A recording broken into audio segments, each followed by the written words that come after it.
You're tuned in to the Education Evolution, and this is Lifelong Learning, a podcast for the thinkers, the doers, and everyone who knows the most important lessons aren't always taught in school. This is a new space, and I'm truly grateful to be here sharing it with you.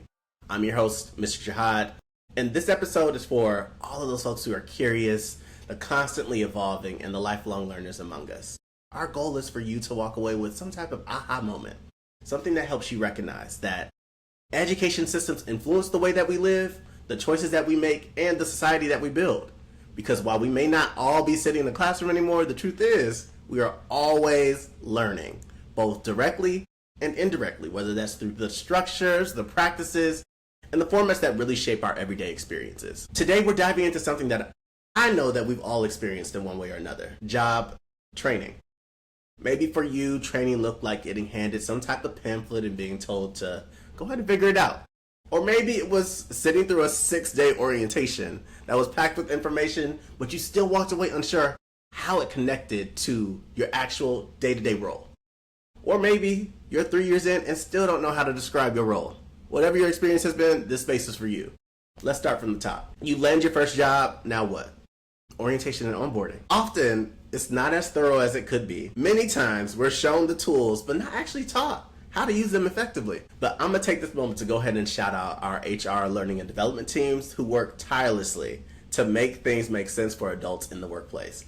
And as a quick plug, the learning and development team, aka L&D, is a very natural transition space where many educators land after leaving the classroom because everything is so similar.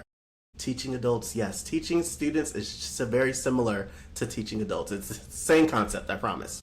So if you're looking, and people are always asking me, Jihad, where do I pivot to after leaving the classroom? Check out L&D. Now let's break this down using the Human Resources Certification Institute's definition. We're going to call them HRCI moving forward. So HRCI, also, just to give you some additional context, is one of the leading HR organizations in the world. And there's also another organization called SHRM, but we're not going to get into all of that today. So what is orientation? Orientation is exactly what it sounds like. It's designed to orient you. HRCI defines it as a short-term process, usually delivered in your first few days on the job. Think of it as your official welcome. This is where you get a flood of information about the company's mission, the culture, the vision, and even those policies that you love to follow and abide by, and where to go for resources. So it's truly important, but it's usually brief and high level.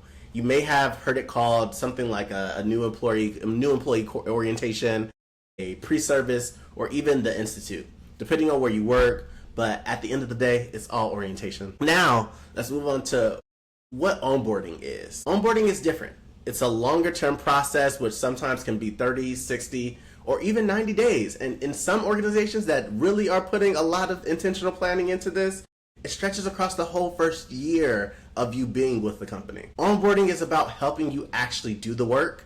It's making sure you know how to use those tools, the systems, and the processes effectively, while also supporting your integration into the team as well as the company culture. The key difference between orientation and onboarding is orientation is about introduction, giving you the foundation. Onboarding is about integration, helping you live out what you've learned and use it in real time. I like to think of it like orientation immerses you in the language of the company, while onboarding plants the seeds so that you understand when and how to use that language in practice. And so, at a new employer, you can always be taught all of these different acronyms. I even mentioned a couple today: HRCI, L&D. And so you want to be able to use those acronyms in the right time, in the right place. And so that's the difference, is that orientation is exposing you to those acronyms. Onboarding is being able to use those acronyms in real time in the right way. So one powerful element of onboarding is encouraging a fresh eye perspective.